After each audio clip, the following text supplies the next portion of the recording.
শুভ সন্ধ্যা। আজ রবি ঠাকুরের, আমাদের প্রাণের কবি রবি ঠাকুরের 163তম জন্মবার্ষিকী। ওনারই স্মরণে, ওনারই মননে সুমিত্রা ঘটকের একটি কবিতা সাবানের ঠান্ডা গন্ধ আবৃত্তি করছি। সাবানের ঠান্ডা গন্ধ, অবিরাম জল পড়ার শব্দ এবং স্নান করতে করতে আমার মায়ের খোলা গলায় গেয়ে যাওয়া একটি রবীন্দ্রসঙ্গীত। আমার কাছে রবীন্দ্রনাথ মানে এই সব। আমার কাছে রবীন্দ্রনাথ মানে রবি ঠাকুরের 25শে বৈশাখের আনন্দ উৎসব নয়, 22শে শ্রাবণের ব্যথা নয়, জোড়াসাঁকো ঠাকুরবাড়ি কিংবা বোলপুরের বিশ্বভারতী আমি কোথাও তাকে তেমন ভাবে পাই না যেমন পাই আমার মায়ের খোলা গলার গানে। তবে যখন তখন কিংবা যেমন তেমন নয়, সন্ধ্যার অন্ধকারে ঘনিয়ে আসা শেষ বিকালে আমার মা যখন অফিস থেকে ফিরে শুদ্ধ হতে স্নান ঘরে যান, ঠিক তখন আমার মা কখনো গান শেখেননি। কেন শেখেননি? এমন সুন্দর গলা। মা বলেন, রবি ঠাকুরের গান তো তানের নয়, প্রাণের। তাই আমার মায়ের একটা প্রিয় গান, কাঁদালে তুমি মোরে ভালোবাসারই ঘায়ে, নিবিড় বেদনাতে পুলক লাগে গায়ে, তোমার অভিসারে যাব অগম পারে, চলিতে পথে পথে বাজুকো ব্যথা পায়।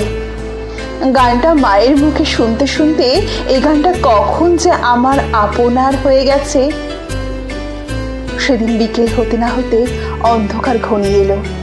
আমাদের একরত্তি বাগানের কচি কচি গাছগুলো ভেজা ভেজা বাতাসে উথাল পাথাল হতে লাগলো। ঝড়ো ঝড়ো বৃষ্টির অবিরাম ধারায় ভিজতে ভিজতে আমিও মায়ের মতো অবিরাম গলায় গাইতে লাগলাম, তোমার অভিসারে যাব অগম পারে, চলিতে পথে পথে বাজুকো ব্যথা পাই। মা বলল, অভিসার মানে কি মা?